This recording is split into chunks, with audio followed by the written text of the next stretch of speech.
حضرت عمر فاروق رضی اللہ عنہ کے دور خلافت کا ایک نہایت خوبصورت اور ایمان افروز قصہ ہے جو ان کے عدل اور ایک عام لڑکی کی دیانت داری کی عکاسی کرتا ہے۔ حضرت عمر فاروق رضی اللہ عنہ اور دیانت دار لڑکی کا واقعہ۔ گشت اور نگرانی۔ خلیفہ وقت حضرت عمر فاروق رضی اللہ عنہ کا معمول تھا کہ وہ رات کے وقت مدینہ کی گلیوں میں گشت کیا کرتے تھے تاکہ اپنے رعایا کی حالات سے واقف رہ سکیں۔ ایک رات جب وہ گشت فرما رہے تھے تو تھک کر ایک گھر کی دیوار کے ساتھ ٹیک لگا کر بیٹھ گئے۔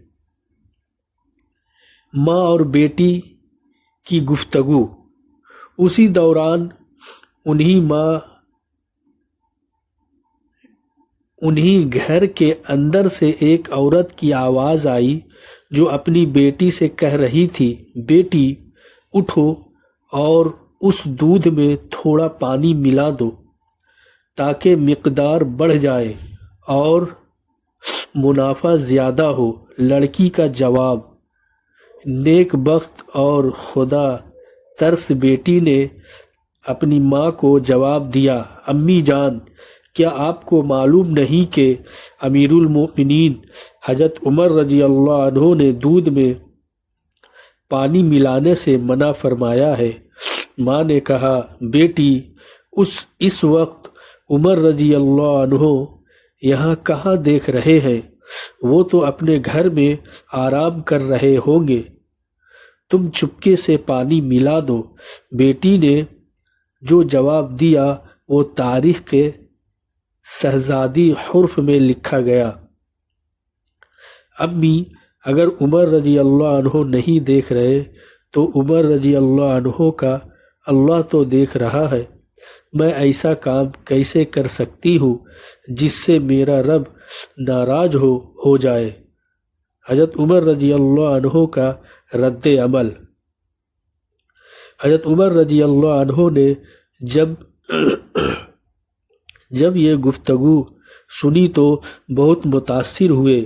آپ رضی اللہ عنہ نے اس گھر پر ایک نشان لگا دیا اور صبح اپنے غلام اسلم سے اس گھر کے بارے میں معلومات لینے کو کہا۔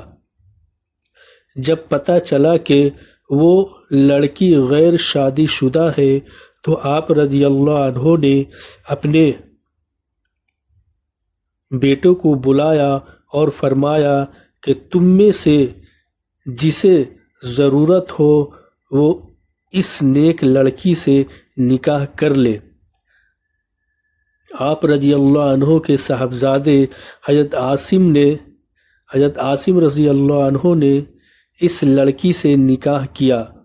اسی لڑکی کی نسل سے آگے چل کر حضرت عمر بن عبدالعزیز رحمۃ اللہ علیہ پیدا ہوئے، جنہیں ان کے عدل و انصاف کی وجہ سے عمر ثانی یعنی دوسرا عمر کہا جاتا ہے۔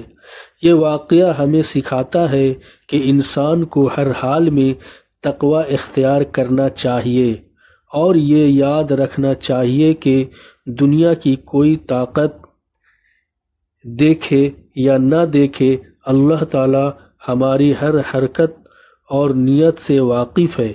تو یہ ویڈیو آپ کو کیسا لگا فرینڈ، کمنٹ میں ضرور بتائیں اور ہمارے اس چینل کو سبسکرائب ضرور کریں۔ اللہ حافظ۔